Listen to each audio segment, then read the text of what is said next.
सावधानी से, और जितने आस्था चैनल पर सुन रहे हैं वो भी, दोनों का मिलन मिला। विश्वामित्र जी का भी मिलन वशिष्ठ जी से हुआ, और दोनों बैठे, दोनों की बातचीत चल रही,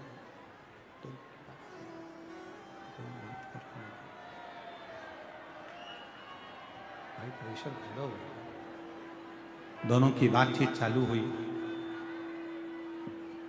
और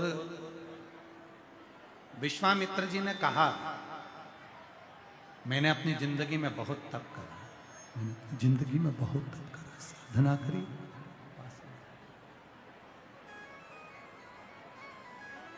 मैंने बहुत तप किया, खूब तप किया।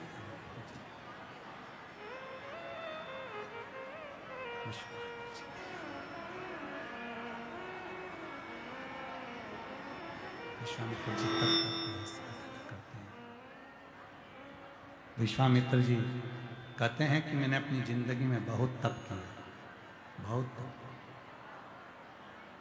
बहुत साधना की, बहुत व्रत किया, बहुत उपासना करी, बहुत।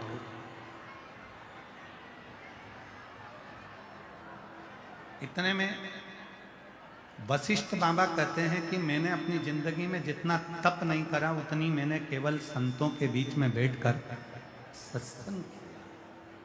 मैंने केवल संतों के बीच में बैठा सत्संग करना,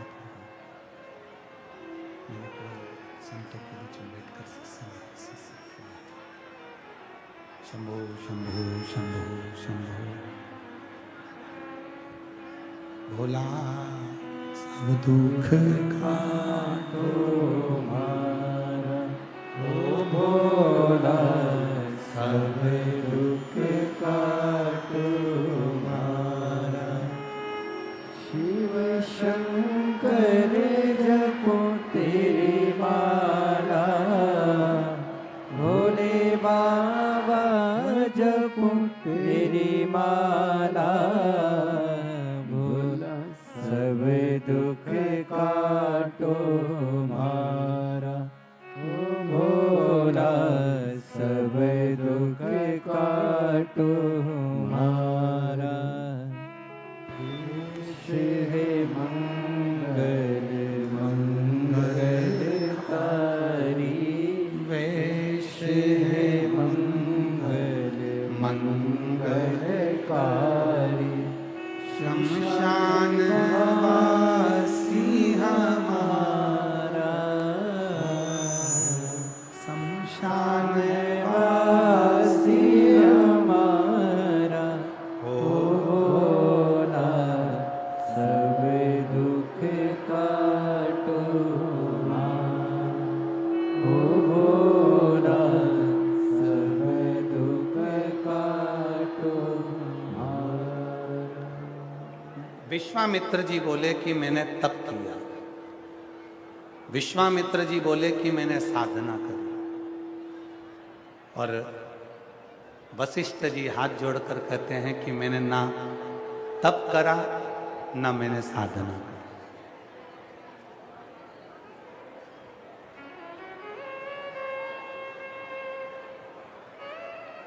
ना मैंने तप किया, ना मैंने साधना। वशिष्ठ जी कहते हैं, मैंने तो केवल संतों के पास में बैठकर सत्संग किया, केवल सत्संग। अब ना मैं तप करा, ना मैं साधना।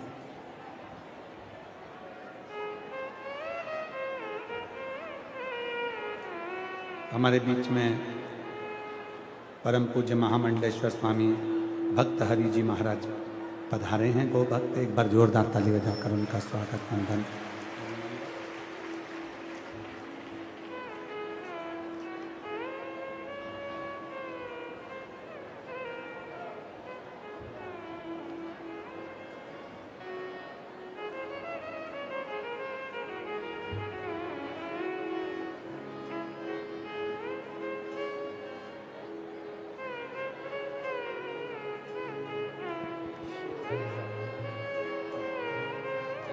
तो मैंने ना तो तप करा है, ना मैंने साधना करी है, ना मैंने व्रत किया, ना मैंने उपासना करी। अब थोड़ा ध्यान देना महाराज, बड़ी सुंदर कथा है। आज कथा का छठा दिवस है। पूरे पीछे के जितने 5 दिन हैं जो निकल गए, उसकी पूरी पूर्ति करना है अपने को। दिल्ली में बार बार आना नहीं होता, वो तो कहीं शिव जी की कृपा है और तुम्हारा 2 लोटा जल है तो ये बाबा ने कृपा कर दी। और हमारा इतना सा निवेदन है, जिनको जल्दी है उनसे भी निवेदन है कि आप लोग आज की कथा जब तक आरती ना हो तब तक बैठ के सुनो।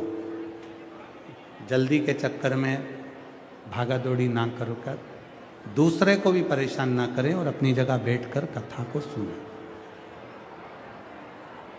कहीं इधर उधर मन को ना लगाते हुए थोड़ा कथा में मन लगा। आज कथा की शिवरात्रि है। भोले बाबा से दिल से मांगो, इतना दे तुमको कि आने वाले समय में तुम भी कथा के यजमान बनकर शिव महापुराण की कथा करो।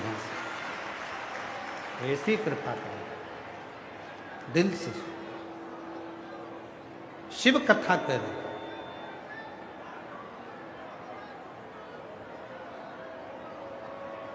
विश्वामित्र जी बोले कि मैंने तप किया, विश्वामित्र जी बोले कि मैंने व्रत किया, विश्वामित्र जी बोले कि मैंने साधना करी। साधना पर वशिष्ठ बाबा कहते हैं कि मैंने ना तप करा, ना मैंने व्रत करा, मैंने तो केवल एक काम करा है, संतों के पास में बैठकर, सत्संगियों के पास में बैठकर सत्संग किया। इससे ज्यादा मैंने कुछ नहीं। इतने में विश्वामित्र जी ने कहा, फिर तो तुम्हारा सत्संग करा हुआ तो थोड़ा सा है, मेरा तप करा हुआ ज्यादा है, मेरी तप साधना ज्यादा है।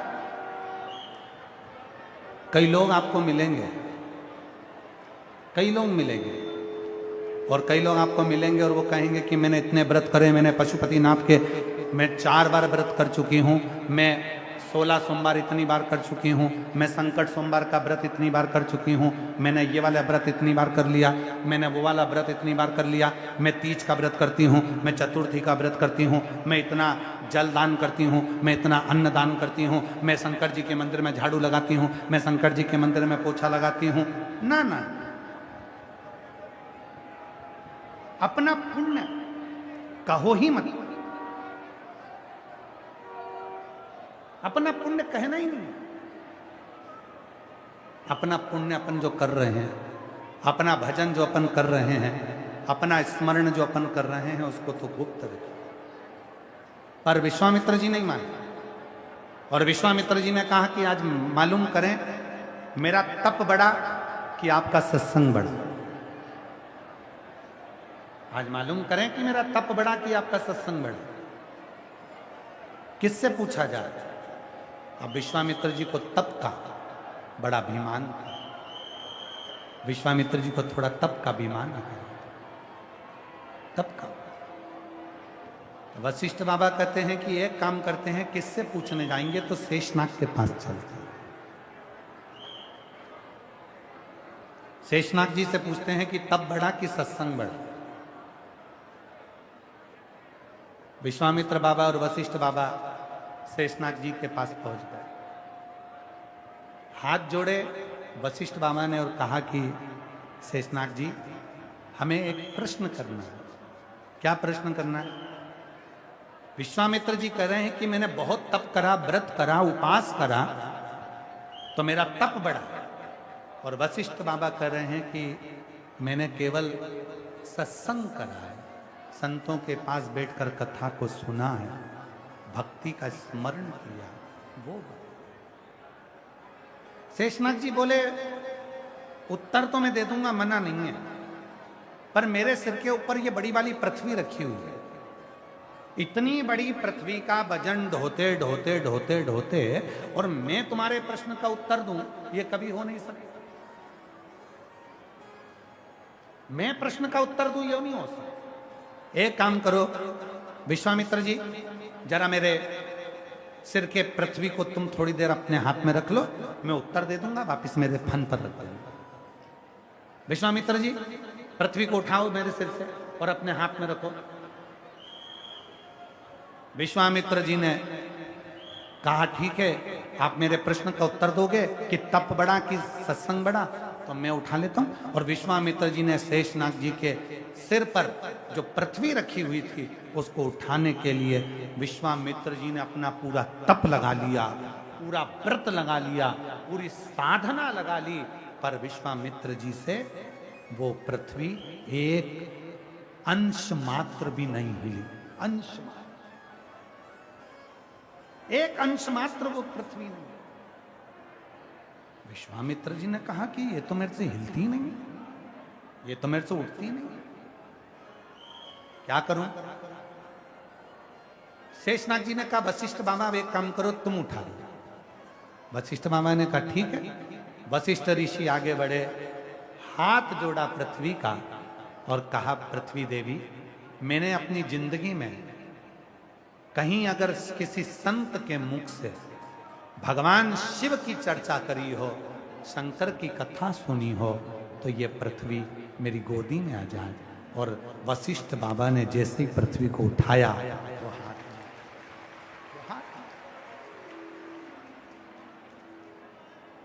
विश्वामित्र जी कहने लगे मेरे प्रश्न का उत्तर शेषनाग। शेषनाग जी कहे उत्तर देने की जरूरत ही क्या, तुमने तप के बल पर उठाया था, इसने सत्संग के बल पर उठाया है। देखो मेरे भगवान श्री राम जब वन में जाते हैं ना, दंडकारण्य वन के अंदर जब मेरे भगवान राम जाते हैं तो किसी ऋषि के पास में मेरे भगवान राम नहीं गए। दंडकारण्य वन के अंदर अगर मेरे भगवान राम गए तो शबरी के दरवाजे पर गए। अब एक संत बोले कि बताओ हम तो फल का सेवन करते हैं, हम फलहारी हैं, राम जी हमारे यहाँ पहले आएंगे। एक ने कहा मैं केवल गौ माता का एक गिलास दूध का पान करता हूँ, राम जी पहले मेरे यहाँ आएंगे। एक ने कहा मैं केवल वायु का पान करता हूँ, राम जी मेरे यहाँ आएंगे। फिर किसी ने कहा मैं तो केवल जल की 2 बूंद ग्रहण करता हूँ। दंडकारण्य वन में अगर राम जी आए हैं तो पहले मेरे यहाँ आएंगे।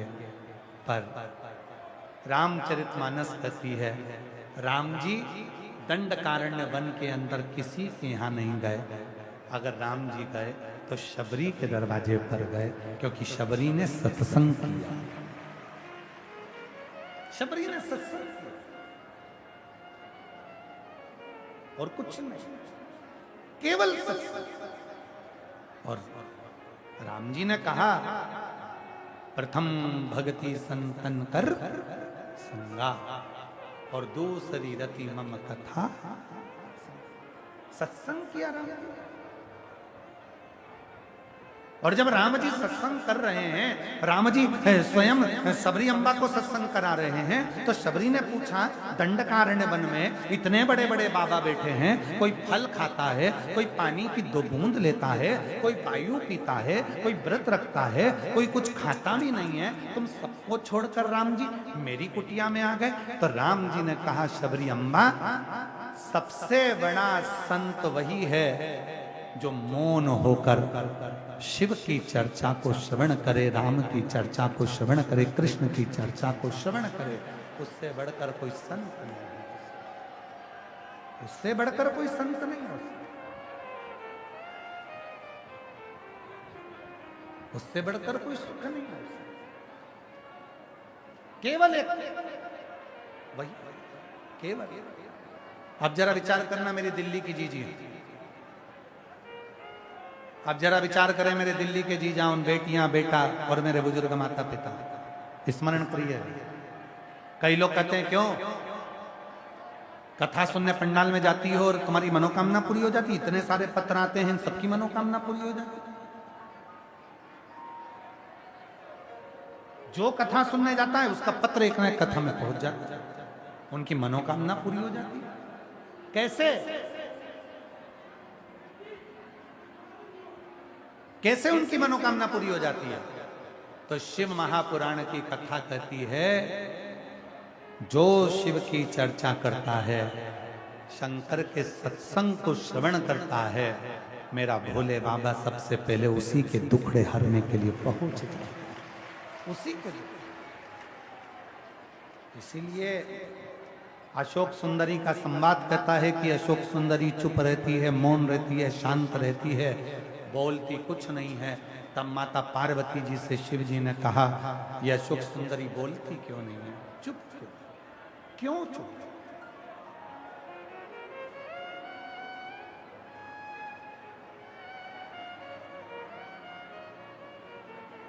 और जितना चुप रहो, मेरे भोले तेरा सहारा है, मेरे भोले तेरा सहारा है, मेरी नैया का तो किनारा है, मेरी नैया का तो मेरे बाबा तुझे पुकारा है, मेरे बाबा तुझे पुकारा है, मेरी नैया का तो किनारा है, मेरी नैया का तो दिल से। जब हम बैठ कर हृदय से, चित्त से, स्मरण से, मन से बाबा को अपने मन का भाव कहते हैं, शिव उसको स्वीकार करने लगता, शिव स्वीकार करता। क्यों आप लोगों से कहते हैं कि हम जितनी लाइन बोलें उतनी लाइन तुम भी बोलो भजन? क्यों कहते हैं? क्या हम जैसे पुकार रहे हैं वैसे तुम भी पुकारो। किसी भक्त की आहों की बात को शिव श्रवण कर कर उसकी जिंदगी का दुख तो हरेगा, कष्ट तो हरेगा। चुप है अशोक सुंदर, मौन है अशोक सुंदर, एकदम शांत है अशोक सुंदर। पूछ लिया शिव जी ने पार्वती से कि अशोक सुंदरी बोलती क्यों नहीं?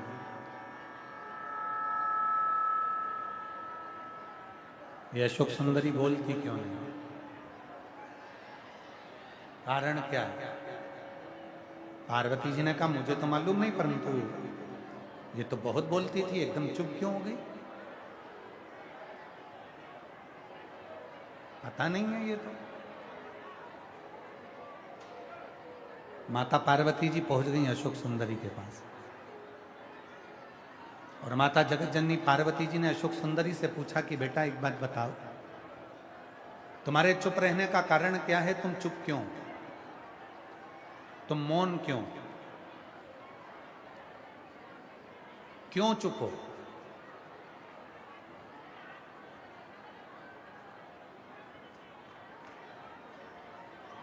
कारण क्या है चुप रहने का? अशोक सुंदरी ने कहा, मां एक प्रश्न है, वो मुझे पिताजी से करना है। केवल मेरा एक प्रश्न है, वो मुझे मेरे पिता से करना है, और वह प्रश्न किसी से नहीं करूंगा। केवल करूंगी तो अपने पिता से करूंगा और किसी से। और उसका उत्तर मुझे मालूम है कि मेरे पिता ही दे सकते। मेरी दिल्ली की जीजियों, कई लोग पूछते हैं कि हम भगवान शंकर की भक्ति करते हैं गुरुजी, तो भगवान शंकर की भक्ति हमारी शिव स्वीकार करते हैं कि नहीं करते, ये कैसे मालूम पड़ेगा?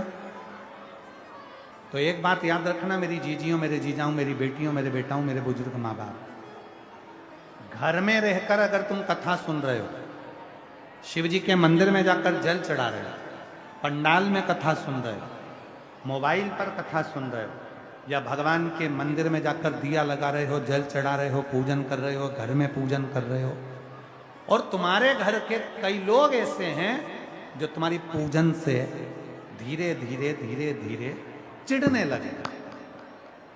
तुम्हारे घर के लोगों को लगने लगे इसके पास कोई काम नहीं है, दिन भर कथा ही कथा सुनती है, दिन भर वो सियोर वाला बाबा कह देता है जल चढ़ाने का, जल चढ़ा देती है, ये दुर्वा चढ़ाने का बोलेगा तो दुर्वा चढ़ा देगी। समझ लेना जब घर के लोग तुम्हारी पूजन से, तुम्हारी शिव भक्ति से चिढ़ने लगे, जैसे मीराबाई के पति राणा मीरा की भक्ति से चिढ़ने लगे थे, तब मीरा को गिरधर गोपाला का दर्शन हुआ था। तब दर्शन चिढ़ने लगे, अरे क्या दिन भर शिवपुराण दिन भर कथा सुनती रहती है, पागल हो जाएगी क्या, दिन भर मोबाइल पर वो सियोर वाला महाराज को देखती रहती है, दिन भर सियोर वाला बाबा को कथा सुनती रहती है, उन्होंने बता दिया दुर्वा चढ़ाने का, बेलपत्र चढ़ाने का, जल चढ़ाने का, वैसा करते रहते हो, क्या पागल हो गई है। बस समझ लेना अब चावल पक चुका, अब मेरा शंकर मेरे दुख काटेगा जरूर, क्योंकि इसको मालूम पड़ गया है कि मेरी शिव की अब साधना, अब मुझे मेरा बाबा मिल गया, अब मिल गया। और ऐसे दयालु से रिश्ता बनाइए, ऐसे दयालु नाथ से रिश्ता बनाइए, मिलता रहेगा आपको जो कुछ भी चाहिए, मिलता रहेगा आपको जो कुछ भी चाहिए, ऐसा करिश्मा होगा जो हुआ कभी नहीं, ऐसा करिश्मा होगा जो हुआ कभी नहीं। मांगा है भोलेनाथ से वरदान लेके, सब बोले जितने बाहर बैठे हैं, अंदर बैठे हैं, टीवी के सामने बैठे हैं, मोबाइल पर कथा सुन रहे हैं, सब बोले मांगा है भोलेनाथ से वरदान लेके, तेरी कृपा बनी रहे जब तक है जिंदगी, तेरी कृपा बनी रहे जब तक है जिंदगी,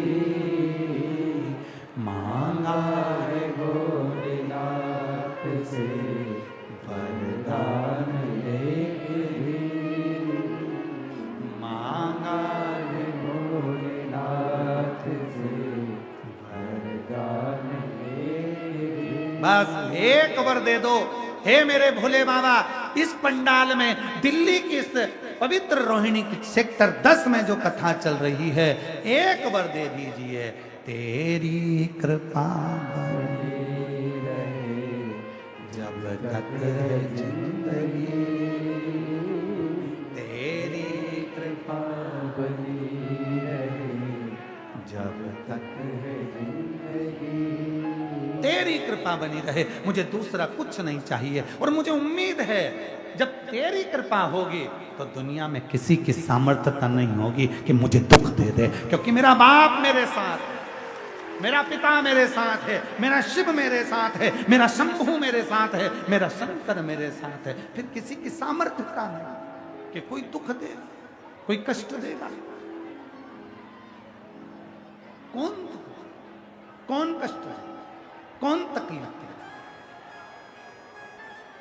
तेरी कृपा बनी रहे जब तक है जिंदगी, तेरी कृपा बनी रहे जब तक है जिंदगी, मांगा है वरदान एक ही। कथा का छठा दिन है, दिल से बोल लो बाबा से। वरदान एक ही, तेरी कृपा बनी रहे जब तक है जिंदगी, तेरी कृपा बनी रहे जब तक है जिंदगी। बस तेरी कृपा हो और कुछ भी नहीं चाहिए। बाबा झोली फैलाकर यही प्रार्थना करूं मेरे शंकर, जैसे एक बाप बेटी को कभी अपने दरवाजे से खाली नहीं भेजता। मेरे भोले बाबा तेरे पंडाल में बैठकर शिव महापुराण की कथा सुन रही हूं। सुना है तूने दुनिया को किसी को भी खाली नहीं भेजा, चोर को भी तू कुबेर बना देता है, भगवान विष्णु को लक्ष्मी दे देता है, ब्रह्मा को ब्रह्माणी दे देता है, इंद्र को इंद्राणी दे देता है, दुनिया के लोगों में बुद्धि दे देता है। तू अष्ट सिद्धि नवनिधि का दाता है, सारी रिद्धि सिद्धि तेरी बहुएं हैं, बुद्धि तेरा पुत्र है। हे शिव ऐसी कृपा कर, इस पंडाल से जब मैं जाऊं मेरी झोली खाली ना रहे, 3 महीने में तेरे दरवाजे वापिस आऊं, ऐसी करुणा कर दे, ऐसी दया कर। उससे प्रार्थना, जिसकी बहु रिद्धि सिद्धि हो, जिसका बेटा बुद्धि हो, जिसकी बहुएं रिद्धि सिद्धि हो, जिसका बेटा षडानंद हो, जिसकी बेटी अशोक सुंदरी हो, जिस अशोक सुंदरी का मात्र स्पर्श कर लेने पर अखंड सौभाग्य हो जाता है, जिस अशोक सुंदरी का मात्र स्पर्श कर लेने पर बेटियों के जीवन के रोग समाप्त हो जाते हैं। मेरी जीजियों, आप लोग अगर शंकर जी के मंदिर में जाती हो, शिवलिंग पर जल चढ़ाती हो, वो जल जो बहकर नीचे की ओर जाता है, सामने राइट में गणेश, लेफ्ट में कार्तिक, बीच में एक मोटी सी लाइन होती है जहां से पानी बहकर जाता है। ये जो मोटी सी जो लाइन है, ये अशोक सुंदरी का स्थान है। जब बेटी दुखी होती है, तकलीफ में होती है, जब मेरी बहनें कोई कष्ट में होती है, शिव जी को जल चढ़ाकर यहाँ अपनी हथेली को रखकर उससे प्रार्थना करती है, मैं भी तेरी बहन हूँ, तू बाबा से बोलना कि मेरा दुख समाप्त कर दे। और अशोक सुंदरी उस हाथ के स्पर्श को पाकर शिव जी से कहकर उसके दुख को मिटवा देती है। वो अशोक सुंदरी, वो अशोक सुंदरी, तेरा जल हेम बाबा, तेरी पूजन, तेरी साधना, तेरी आराधना, तेरी चर्चा सुख देती है। अशोक सुंदरी ने कहा कि माँ, मेरे भीतर का एक संशय है, मेरे भीतर की एक तकलीफ है, मेरे भीतर का एक प्रश्न है, और वो प्रश्न का उत्तर अगर देंगे तो मेरे बाबुल देंगे, उस प्रश्न का उत्तर देगा तो मेरा पिता देगा, पिता के सिवा कोई नहीं दे सकता, देंगे तो मेरे शिव देंगे, उसके सिवा कोई नहीं दे सकता। पार्वती जी गई भगवान शिव जी के पास में, भगवान ओगरदानी के पास में मां जगतजननी तुरंत चली गई। बाबा भोलेनाथ जी को निवेदन करा शंकर जी से, अशोक सुंदरी कोई प्रश्न करना चाहती है। अशोक सुंदरी के मन में कोई प्रश्न है। महाराज, कभी कभी, कभी कभी, रोज नहीं, कभी कभी अशोक के वृक्ष की पत्ती, आम के वृक्ष की पत्ती, कभी कभी अशोक के वृक्ष की पत्ती और आम के वृक्ष की पत्ती की बंदरवाल जब दरवाजे पर लगाते हैं, जब कोई ने कह दिया कि तुम्हारे यहाँ तो रोग ही रोग है, सास बीमार पड़ती है, कभी बहू बीमार पड़ जाती है, कभी पोता बीमार पड़ जाता है, कभी पोती बीमार पड़ जाती है, कभी घर में ये परेशानी, पैसा तो आता है, सब यहाँ वहाँ लग रहा है, तो कभी कभी सोमवार की जब अष्टमी पड़ जाए और सोमवार की अष्टमी के दिन यदि अशोक के वृक्ष की पत्ती और आम के वृक्ष की पत्ती की बंदरवाल दरवाजे पर लगा दी जाए और वो बंदरवाल यदि 1 हफ्ते तक लगी रहे तो तुम्हारे घर में से कैसा भी दुख और रोग क्यों ना हो, वो धीरे धीरे समाप्त होने लगता है। समाप्त होने। पंच बंदरवाल, आम के पल्लव की बंदरवाल, नीम की बंदरवाल, पीपल की बंदरवाल, अशोक की बंदरवाल, नीम और आम की बंदरवाल, आम और अशोक की बंदरवाल, पंच बंदरवाल दरवाजे पर लगाने का अलग अलग क्रम है। जब घर में बच्चा नहीं होता, 20-20 साल तक, 15-15 साल तक, 18-18 साल तक जब औलाद नहीं होती, 4 साल शादी के हो गए, 5 साल हो गए, दवाइयां भी ले रहे हैं, इलाज भी करवा रहे हैं, सब कुछ कर रहे हैं, फिर भी संतान नहीं हो रही, तब जब तुम्हारा मन कर जाए, तुम्हारी इच्छा कर जाए, तो पीपल का पत्ता और आम का पत्ता, इन दोनों की बंदरवाल